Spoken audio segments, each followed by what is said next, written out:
Um, Hi, I'm Gary, owner of the Pharmacy Coffee in Point Breeze, and I've been owner and operator of the building for about 6 years with the building, and the business opened around 2014, so we've been doing the coffee shop almost 4 years now, or this is our 4th year, and it's been going really well.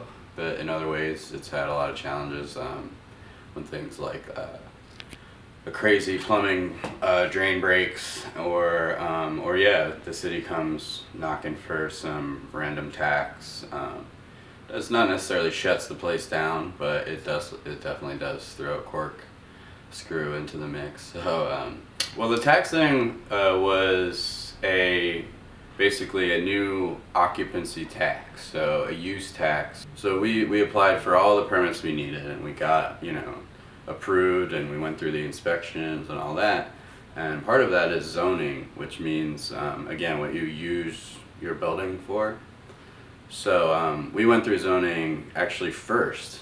We knew that it was an issue that we couldn't really, most businesses would go and get it later, whereas, this project was pretty big for anyone's scale. Honestly, it was more like doing 3 properties at the same time, since we have, the apartment here is its own thing, you have the shop downstairs is its own thing, and then you have the basement, which is, now Alex's space. That's its whole own world down there too. So we really had to do it piece by piece, little by little. So that's what the tax appeal is about. That is just going to basically show up to the tax court and say, hey, we don't mind paying the tax, but what you're trying to charge us is unfair.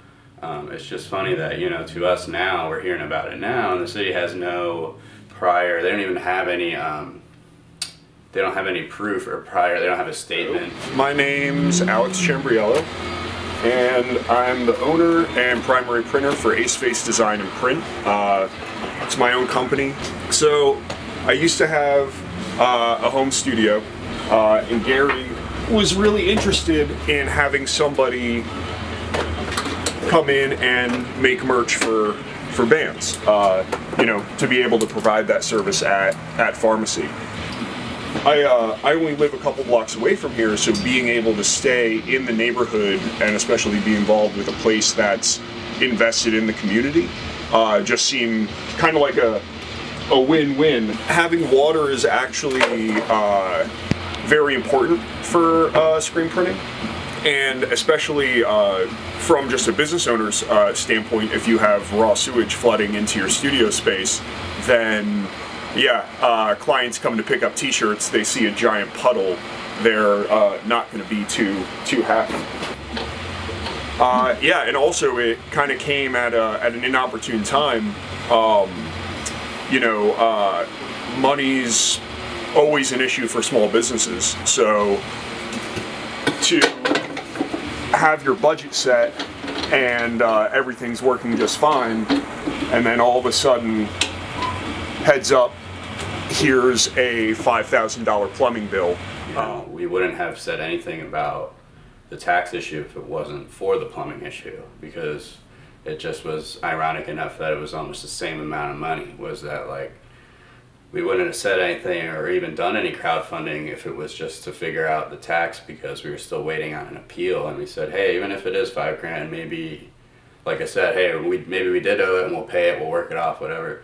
But then out of left field, just the plumbing just exploded, and we were just like, ah.